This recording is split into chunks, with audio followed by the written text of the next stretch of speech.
Hello and welcome to the Gaggle, where we challenge and, if necessary, destroy media narratives. I'm George Szamuely. With me today, of course, is co-founder of the Gaggle, Peter Lavelle.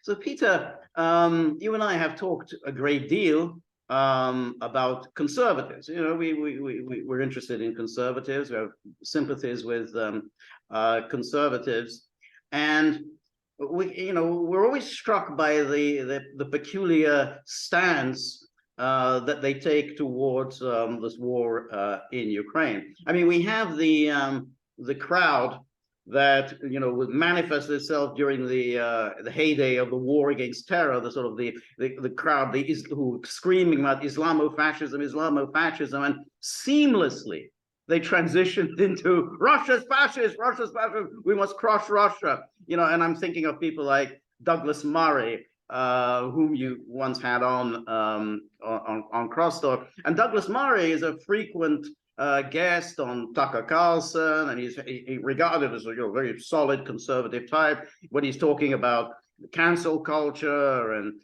Islam, Islamic grooming gangs, and Islamic and free speech, except free speech, except we must ban RT or any Russian propaganda. So so it's a very interesting how essentially neoconservatives have kind of wormed their way in, as they did back in the 1970s, as pretending to be conservative.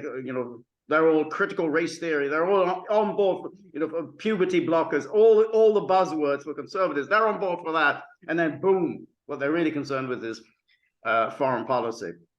And then we have the kind of conservatives who one would expect would be sensible. Let's say you have somebody like Steve Bannon. Now, Steve Bannon is a kind of an international figure, is a champion of conservatism, populism around the world.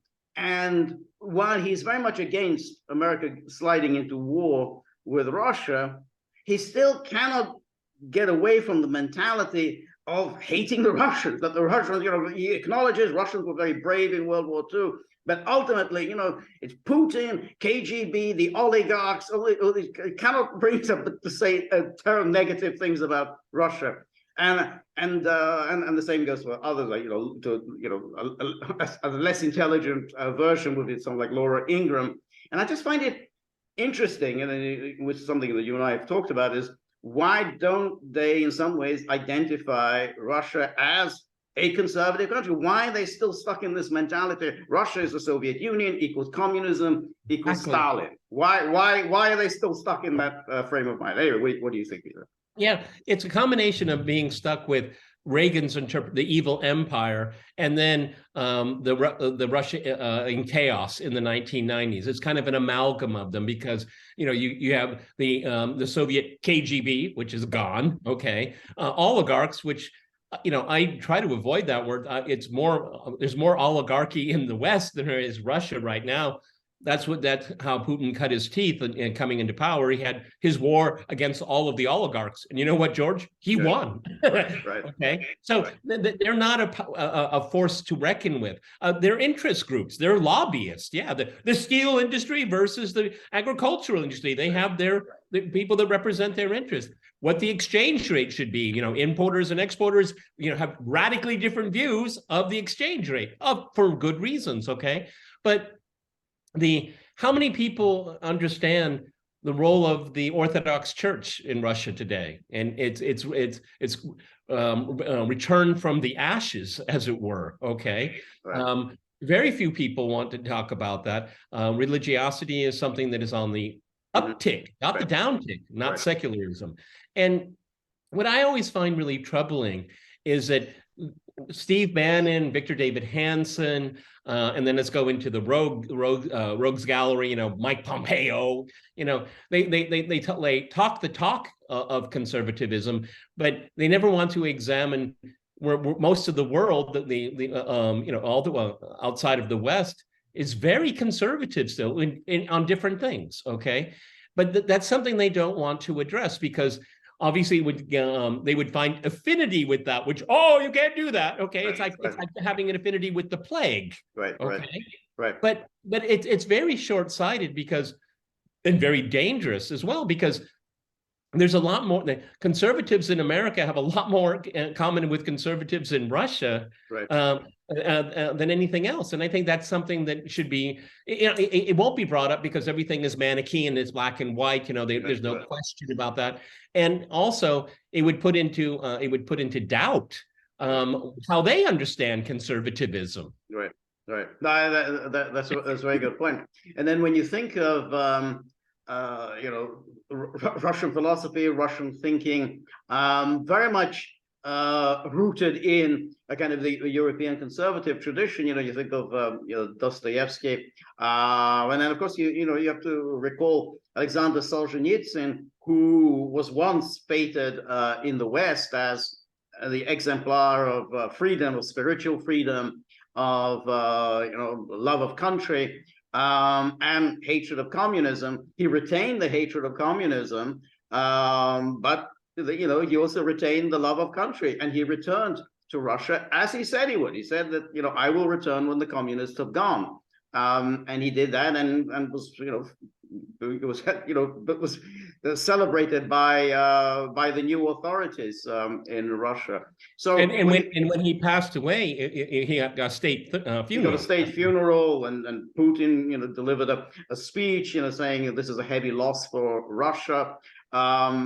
And so it is extraordinary why they continue to think of it in that term about the KGB, and it's endlessly brought up about Putin, KGB. He did that when he was a young man in his 30s.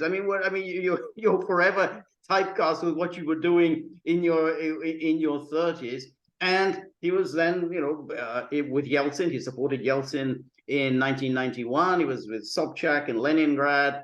Subsequently, and then he worked for Yeltsin.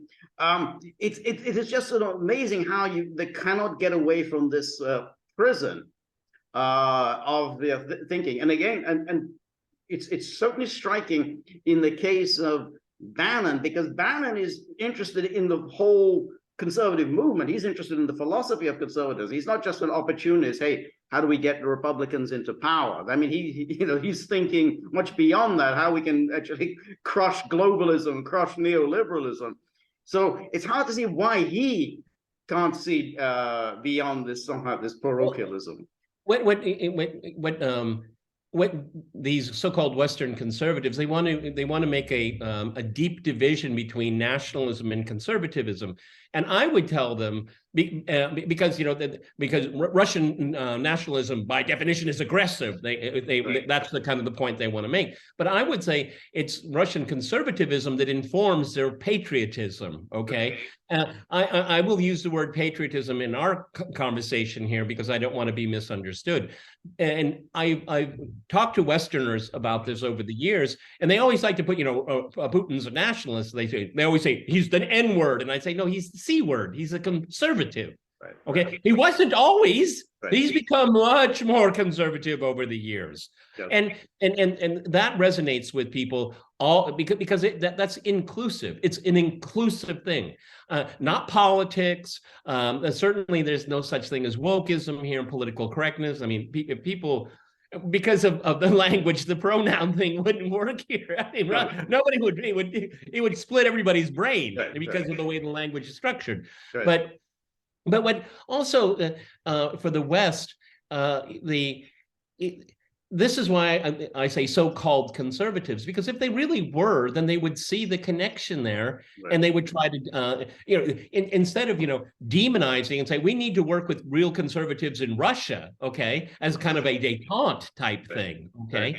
But the thing is that what I'll continue to say so-called conservatives because deep in their heart, they don't want anything that is related to Russia and Russians that could stand as an alternative to the status quo in the West. And that's why, a lot of conservatives don't have a problem with neoliberalism because they have a niche. Okay, you have this toothless opposition. I mean, and it's just it's an avocation. Okay, yes.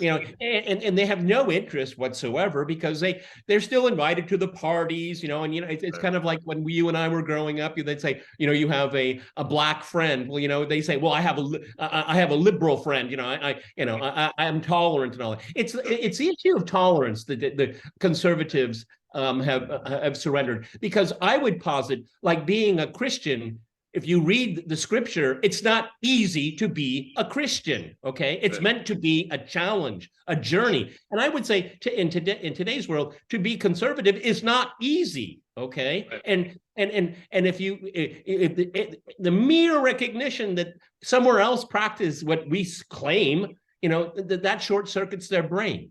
Right. No, I think that's a very good point. And it is very interesting that whenever we've had these votes in the US Congress for the expansion of NATO, it was nearly universal. Boom, boom, everybody votes for it. And you would have thought that, if you were a conservative, you would have thought, hey, I'm kind of advancing a globalist liberal agenda here, because that's what happens when you create these international institutions. They're not going to be run by conservatives. They never have been, and they never will be. So when you create this mammoth NATO and you move it to Russia's borders, not only do you provoke Russia, and it's the provocation that was going to come, and everybody knew it was going to come, but you're also advancing a particular agenda, an ideological agenda. Of course, NATO was going to embrace feminism and transism and LGBTQ and all the rest. Of course, they were going to do that. I mean, how can you think that they weren't going to do it? I mean, yeah, that's what international institutions are about. And so you want to impose this on Russia. Well, what kind of a conservative are you? I mean, the whole point of you're a conservative is to say, well, okay, we've got our system, they've got their system. I mean, they're not interfering with us, we're not going to interfere with them, and we can just all get along. And then and since they also embrace capitalism, as long as we can just do business with one another, and that's it, and we'll all be happy. If we pursue that agenda, we're going to end up in a war. I mean, that's how it's always been. And so it is extraordinary that these conservatives have not done anything to oppose it. I mean, when did Victor Davis Hanson ever say, I'm against this latest round of expansion of NATO? I think it's doing, that's damaging international stability. Yeah, and if you look at the root of the problem here is that conservatives do not know how to deal with American exceptionalism. That's the real issue here. Neoliberalism embraces it because American exceptionalism posits, even actually quite overtly, it's messianic and it wants to remake the world in their image, okay, and their ideology. Conservatism, as you just pointed out, does not do that whatsoever. It's basically kind of, when you and I were coming up, I'm okay, you're okay, I'm not gonna step on your toes, you're not gonna step on my toes, okay? But when American exceptionalism is invoked, conservatives get cold feet. They don't know what to do, okay? And American exceptionalism with a neoliberal, they thrive on that, okay? And it always gets down to this very shameful thing is that if you don't accept American exceptionalism, you're not a patriot. Well, that's just nonsense, okay? Right. I would say just the opposite. I mean, protecting your own people, your own economy. I mean, right. Pouring hundreds of tens and tens of billions of dollars into Ukraine when there's probably 150 bridges that need to be rebuilt in the United States. Okay? Well, not to speak of the people living under those bridges. Right. No, that's right. But when you think about American exceptionalism, let's say in the run-up to World War II, FDR knew that the only way he would be reelected is if he made a cast iron, firm promise guarantee America will not get into that war. Because the American people did not want to get into that war. They felt that they'd been tricked and lied to get into the First World War, which they got nothing out of, except a lot of lost American lives. And they said, absolutely. And debts that were never paid. Exactly, debts that were never paid. And then they said, no, absolutely, we are not going to do it. And FDR lied to the American people. He didn't tell them that he was already very heavily involved in the war, in helping the UK. The Germans certainly thought America was already involved in the war long before Pearl Harbor. But that was America, and that was a kind of a conservative, prudential America. Yeah, they still thought they were exceptional. They still thought this is a great country, the greatest country ever. But they didn't want to get themselves involved in other people's quibbles, I mean, quarrels, and squabbles, anything. They just said, that has nothing to do with us. That's why we came here, to stay the hell out of all of those things. But that's all gone. And the Republicans who used to have that position have abandoned it and have embraced neoconservatism.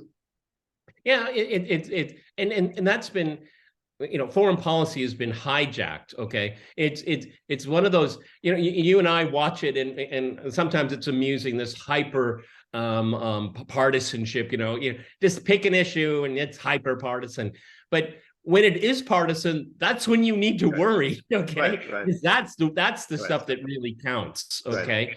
Because you know, this partisanship, it's a way of life. It's a way of being in politics. Okay, I mean, you and I, you know, we watch the news. These exaggerated positions that don't have more than 50%, sometimes not even 20%.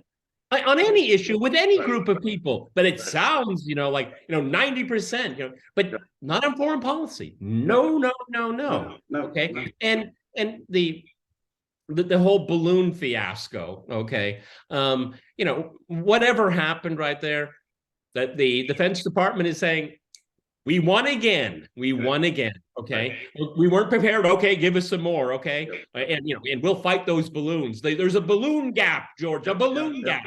Yeah. Okay. No, that's right. Yeah. But going back to the Russia issue, what's really interesting for me, and it's only I think it was McGregor that said it once or twice on Tucker, that this is an Orthodox country. How often do you hear something like that? Right.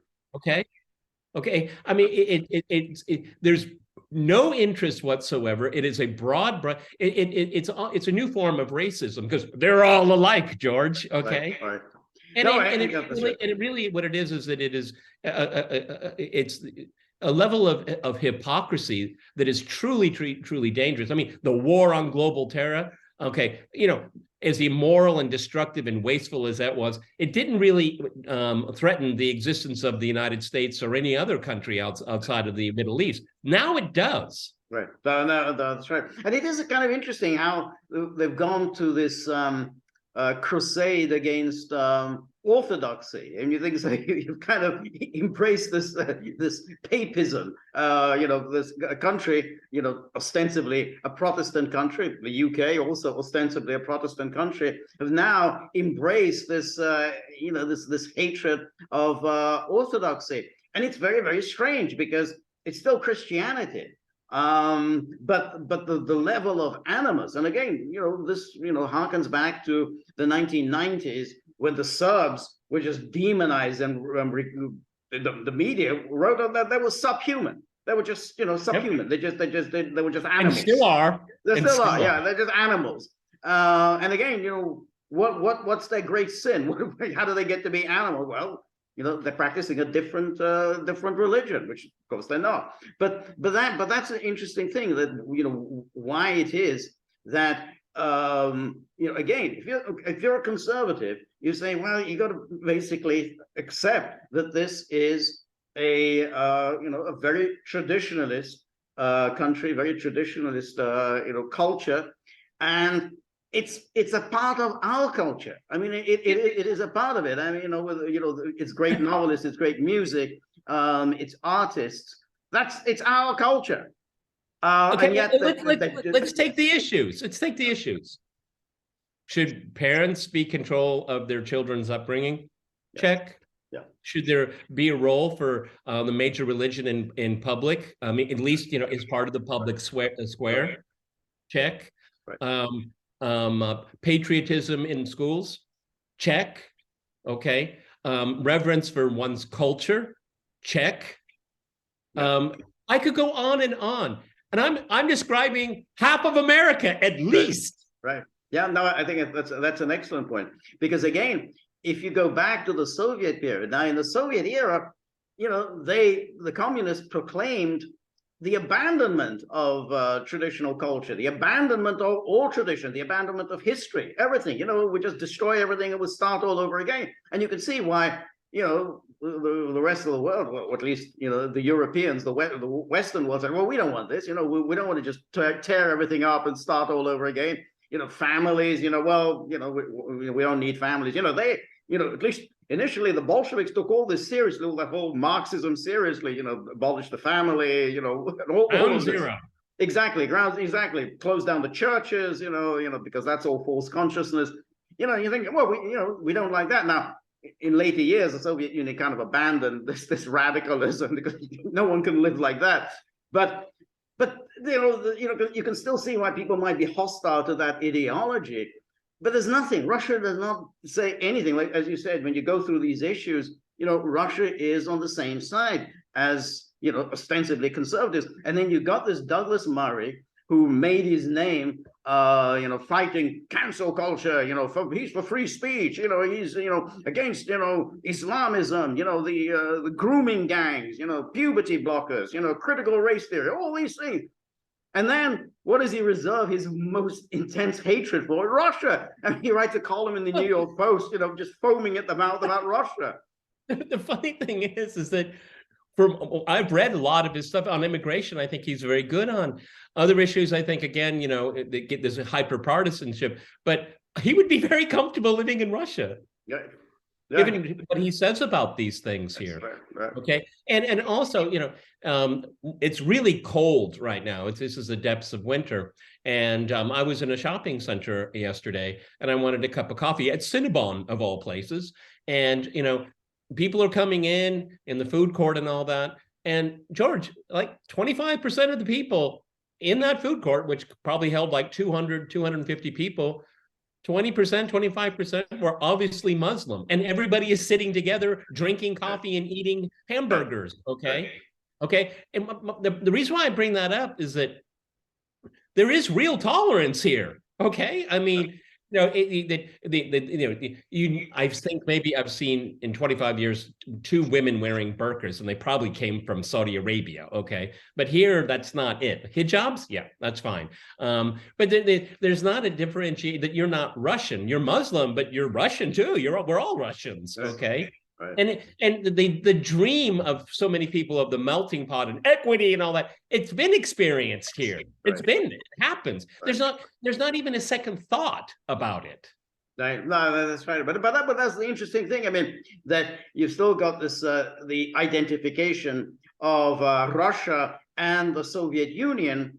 And so, and again, that's how these conservatives, I think fake conservatives, fraudulent conservatives, who kind of build their reputation. I don't mean somebody like Bannon. I think Bannon just seems confused. But many of the people just hang on, hang on Bannon, and pretend to be Trumpians and so on.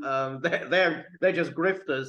But they see ultimately is we need to demonize someone. We need an enemy. We need to say, well, whom do we hate? Who is the threat to us? Who really wants to destroy us? Who's our enemy? Like, let's say Sean Hannity. And yeah. Russia, they hate us. They absolutely loathe us. They want to destroy us. No evidence ever is presented for this. But then you bring up, oh yeah, Putin, KGB. Oh, it's the KGB's back. Look, I know this will be hard for people to understand. Okay, and again, I understand maybe the disbelief, but after living here for a quarter century, I don't equate Russia with the Soviet Union. I simply don't. Okay. And I think, and for, the older generation, that was part of our history. And we survived it. Okay. Because with very small exceptions, that's what happened then. Okay. There's not longing for it or anything else like that. Okay. Now, George brought up the point, which is very important, is that this demonization, this hatred and cancellation of Russians, right now, I would say living here, people are bewildered by this. It's like, what? What are you doing? It's a great literature, great music, great dance. Right. But as George has pointed out on the gaggle, and it's in words you write down on a Post-it and put in your wallet, is that when you hate a group of people long enough and intensely enough, the hate will be reciprocated. Okay. Right. And I feel that is happening. I feel it slowly but surely, because how dare they insult Dostoevsky and Tolstoy? How dare they? Right. Tchaikovsky, how dare they? That's right. That's exactly right.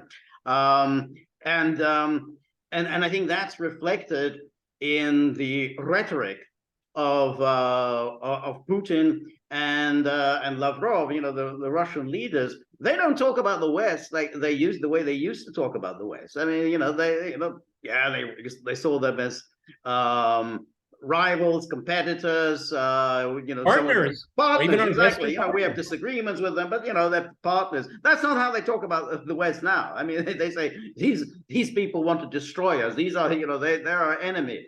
And that's what happened. I mean, and you'd have to say, who started this? I mean, you go back in history, and it's not a difficult one. It's not like I said, you know, some people say, well, you know, mistakes were made on both sides, you know, 6 of one and half dozen of the other. I don't see the half dozen on the other side. You know, it was just one big move by the West to wipe out Russian influence and geopolitical sway, you know, swipe it out once and for all. And therefore, and that wasn't all that different from other plans in the past, whether it was Imperial Germany or Hitler's Germany. They also wanted to wipe Russia out altogether. And that's what happened. And then now the Russians have responded. And now you can say, yeah, now you're the enemy, but you created this enemy.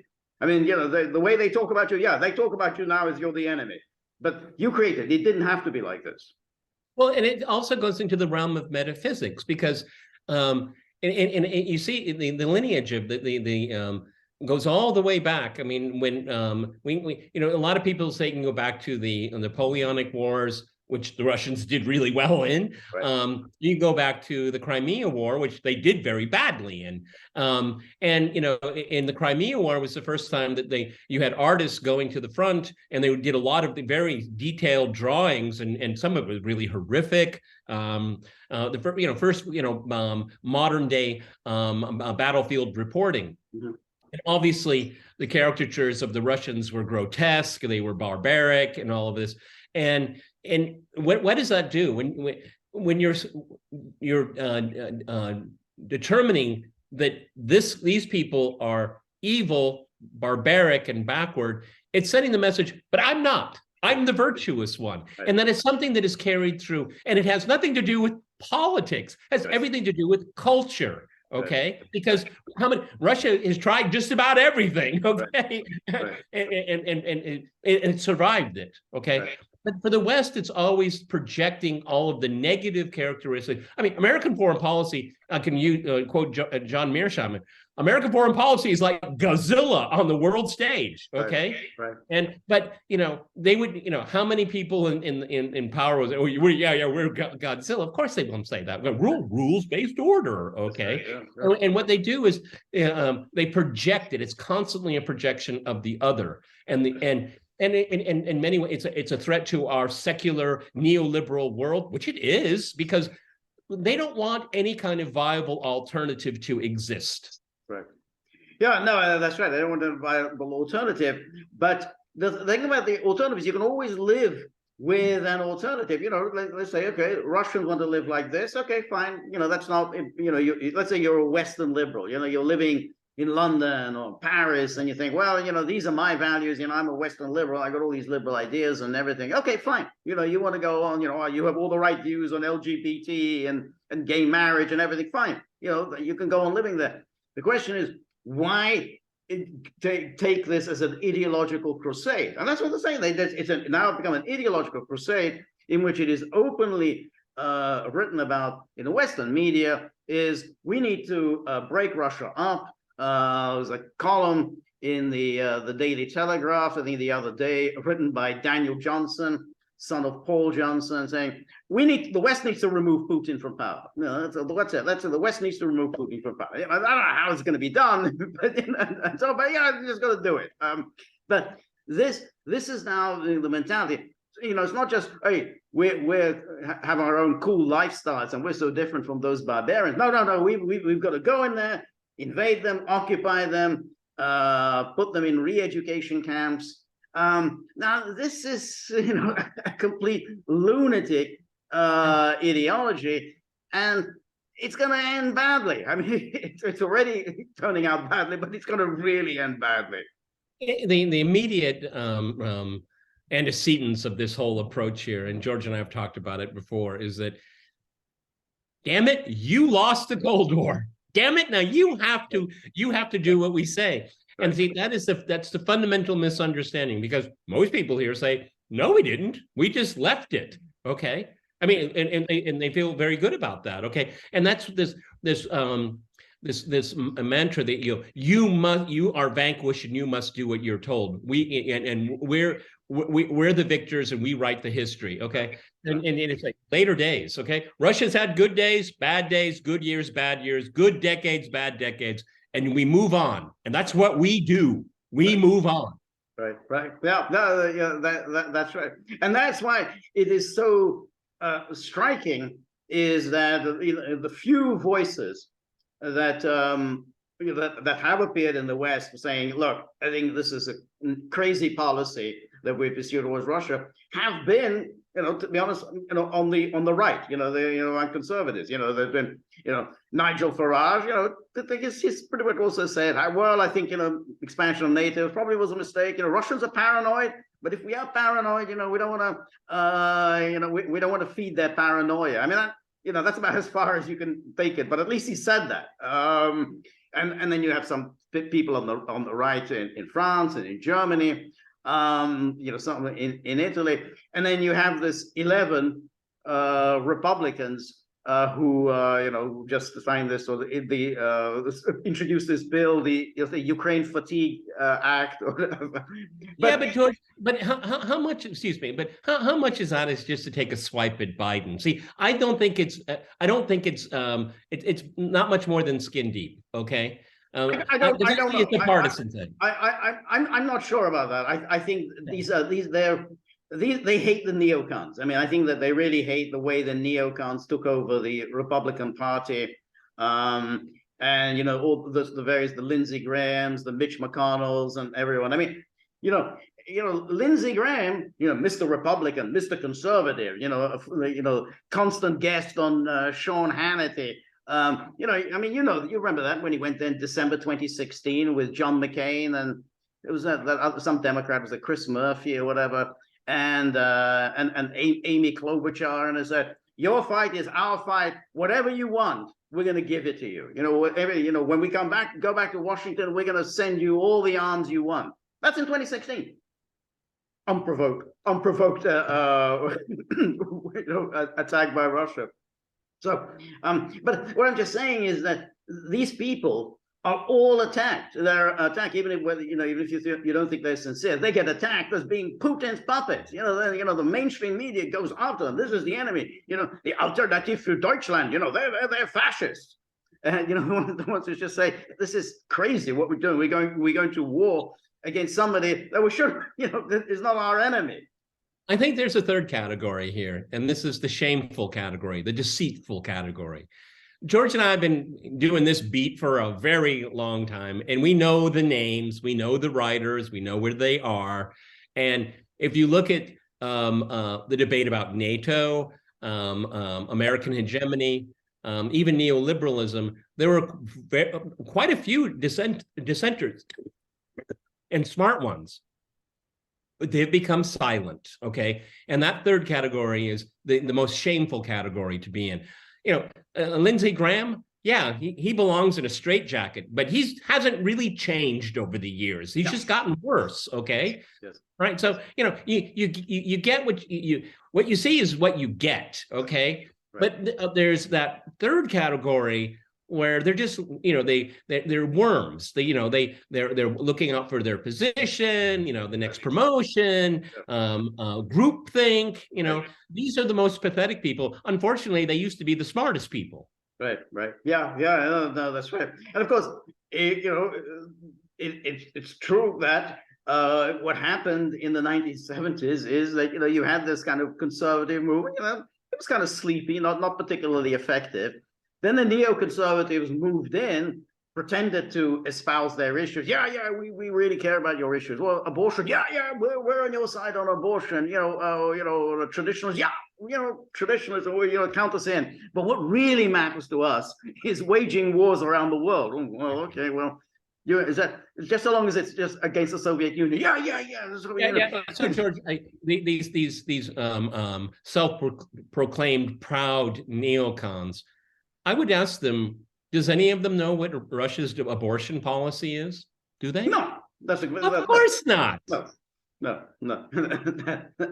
My point is, they don't know anything about the country, okay? And that's why, Stephen Cohen, as the crown prince of Russian studies, there's no one to fill his shoes. It's vacant, and it will stay vacant for a very long time. Right. Because trying to understand Russia, it's not the point. It's to vanquish it.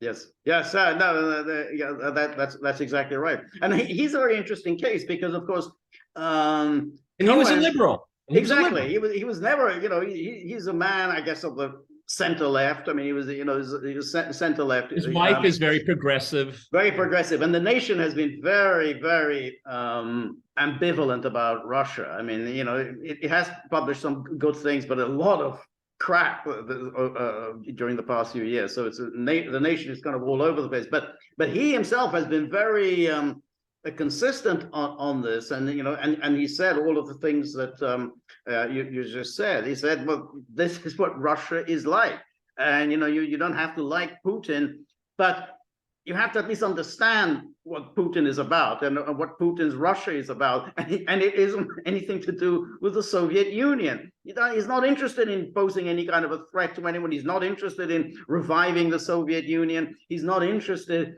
in conquering any territory. I mean, that's not what he's about.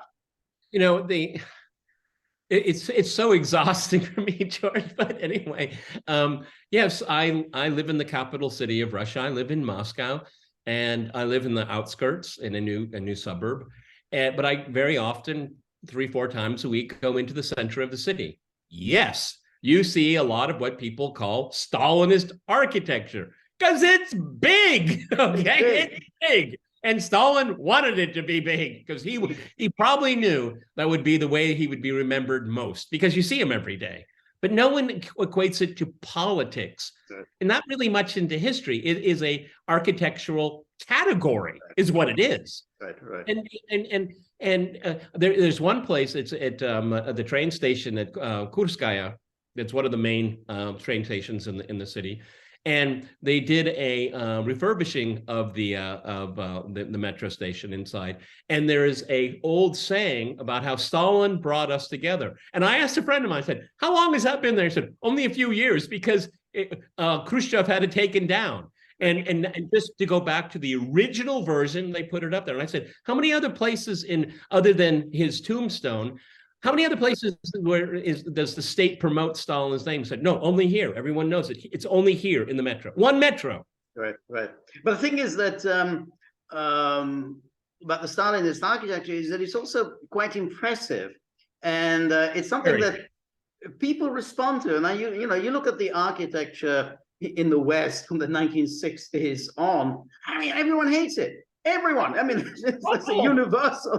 Everyone absolutely hates it. That they don't respond. You could say, okay, Stalinist architecture is not as great as the 18th century architecture of London. No, it isn't.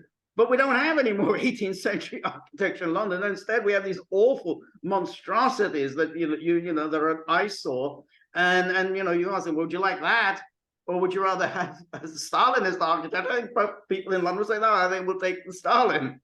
Look, I mean, that is a point of pride for people if you can live in one of these Stalin skyscrapers, because it's like the ceilings are 12 feet high. I mean, the ceiling, I for 5-6 months lived at Krasna Vorota, Red Gate, and I was on the 11th floor. Pretty impressive digs, George. Very impressive. Okay. Right. It needed refurbishment, yes. Okay. But these are very expensive. They're very exclusive. And a lot of other things that are very peculiar. I mean, so I always pointed out to my friends, I said, that works. That one didn't work. It should be taken down. There was an enormous amount of experimentation, really. And they got some of the Western trends they brought with them, too. A hell of a lot of cement. Oh, okay. But, again, I just want to kind of emphasize here that there's no focus on that. It's just like it's part of the scheme of things. When you go down the Moscow River, you see Art Deco. It's like, oh, that is that's a Russian interpretation of Art Deco. That's really weird and kind of interesting. But you see it everywhere. You see 300 years of solid infrastructure that coexist. And one is not overpowering the other. It is the kind of potpourri. It's just like, this place is all over the map. And if you love architecture, this is a place to be. All right, no, that's right. And I think just one should also mention, apropos of Stalin, that to the extent that Stalin has been, in a certain way rehabilitated, then it's only his wartime leadership.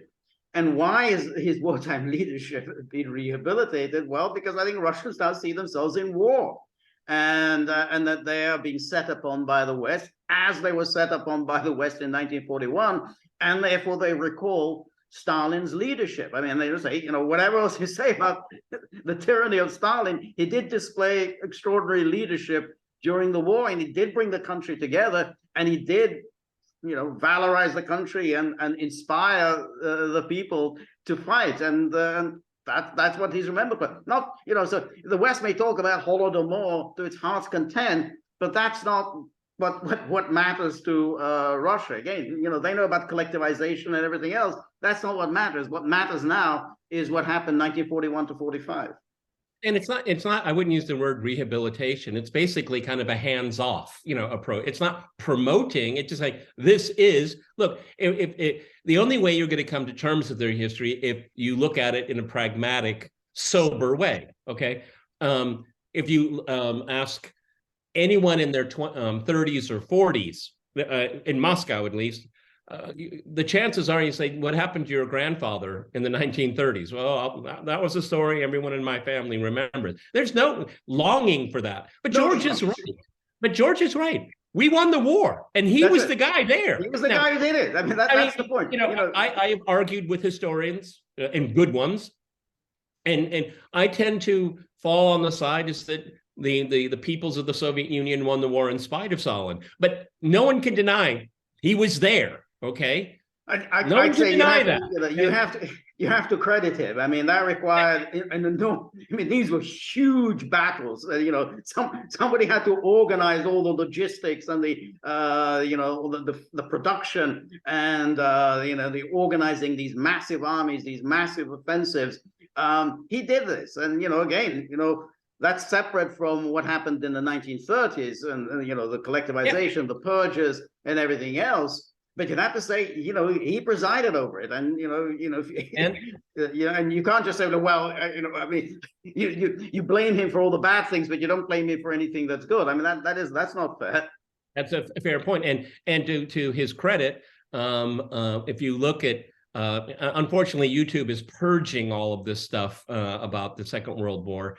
Is that, he was demonic, he was a dictator, he was ruthless, he was cruel. Sure, go on and on, all you want. I'm not going to stop you, okay? But he had the horse sense to say, Zhukov, you take care of it, okay? I'll get you and it's really interesting, George. His role was less of a tactician and a strategist, is that he was a logistic guy. I'll take care of the logistics. Whatever you need, I will get there. Okay, but you have to win the battles. I'm not a general. Okay, and I think he inspired people. I mean, people. I think the fact that they thought this was a heroic endeavor, and no one collaborated. There was no collaboration at all in Russia, anyway.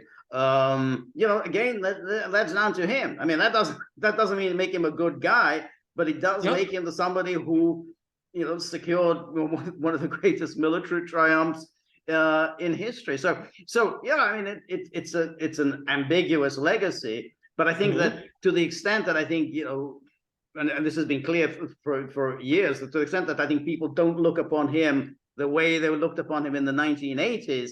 I think the West has itself to blame for that. I mean, don't push them into a corner, and they're not going to sing the praises of Stalin.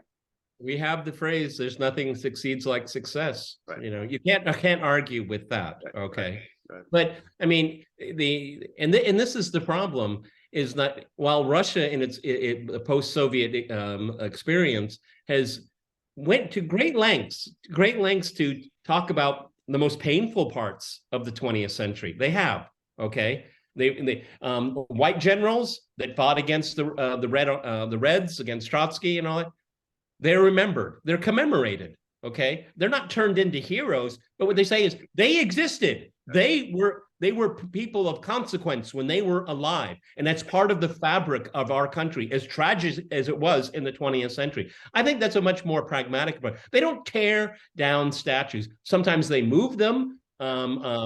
That's fair. Personally, I think there are way too many Lenin statues for my taste. Okay, right. Way too many. That's right. I think that's right. And really, the Russians are not pro-communist. So again, if you keep trying to sort of bring up, not you, but I mean the Sean Hannity's, they're somehow communism, KGB, Soviet, the Russians, they don't see anything good about the communists. I mean, so that's all, they're gone. And again, they celebrate their own history, but that's their history. I mean, what do you want them to do?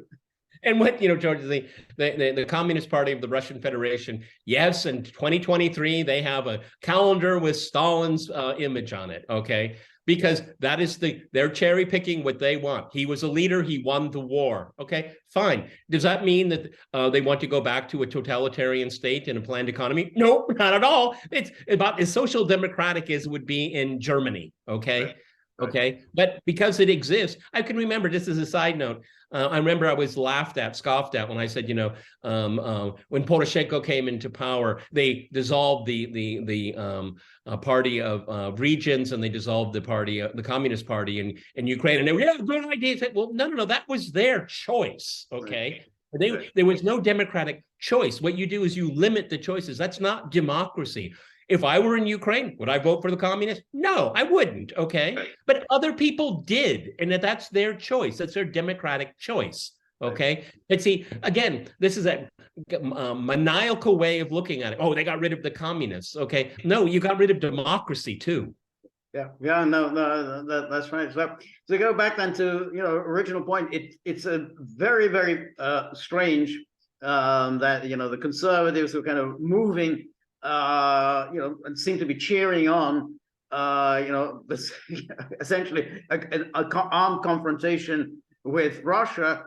And it's not clear, you can see why liberals see Russia as the enemy. They can see, they're against interventionism, and they're against wokeism and so on. You can see why they don't like it.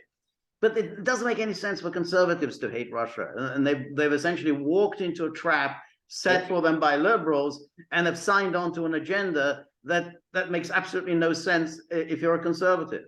That's right. Remember that, to put it into a nutshell, everyone, the Washington Post, during the existence of the Soviet Union, never wrote a bad word about the Soviet Union.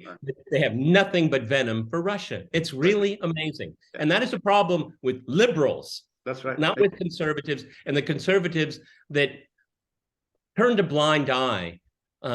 Shame on them. Okay, I mean, then your conservatism is about as pale as your skin, I guess. Yeah. No, I think it's a very good point. So as long as the Soviet Union seemed to espouse an ideology that that Western liberals sort of could identify with, that was okay. It was when they abandoned that, and suddenly they thought this was just Russia, then they reverted back to a kind of, a liberal hatred, authoritarian, Russia.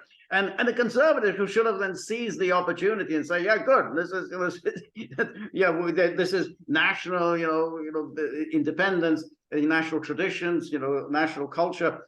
Instead, they just went along, mindlessly following in the liberal. Well, my immediate boss.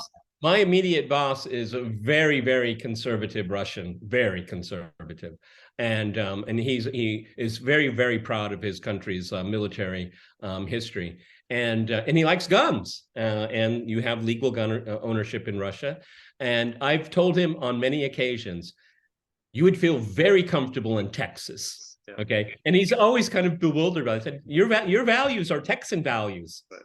No, that's right. But yeah, no question, right. All right, this is I want to make everyone understand this is kind of an ongoing conversation that George and I have had. We've mentioned this in the past, and it's something that I keep going through my head about, because when I see people that say the right things about conservatism in the West, and then they take a detour, like, they're for freedom of speech, but not for people like me or like George. Yeah. It's really painful. No, that's right. And I think, gagglers should join this discussion. We'd love to hear from you and what you think about this, why and what's the cause of this. So please, put in your thoughts. I mean, we'd love to hear from you. We'd love to learn what you think. Yeah. All right, everybody, this is Peter and George. A bit a long one today on a Sunday evening for me. We're The Gaggle. We're on Locals, so please go to thegaggle.locals.com. Please visit our store, and the drought is almost over. In 2 days, you'll be able to have George's live stream again. That's right, exactly. So we're almost at the end of this nightmare of a weekend. Yeah, exactly. In a couple of days, you'll be able to tune in to the live stream on Locals, and you'll be thinking about little buddy, because for him it's a nightmare every day. He can't help looking at a tip jar, and he sees that it's just not filling up, no matter how much he looks at it. So just to ease the burden on Buddy, if you have a few bob in your pocket, whip them out, dunk them in the tip jar, and soothe his agitated brain. We're very grateful for all. You don't want to agitate chihuahuas. I mean, you never want to agitate chihuahuas. So we're very grateful for all of your help and friendship and support. The more you're able to donate, the more of these videos we can make, the more we can invest in new technology, and above all, the more likely we are to avoid this chihuahua agitation, because that's a real burden. So remember, if you like The Gaggle, please like, share, and subscribe. See you soon. Bye.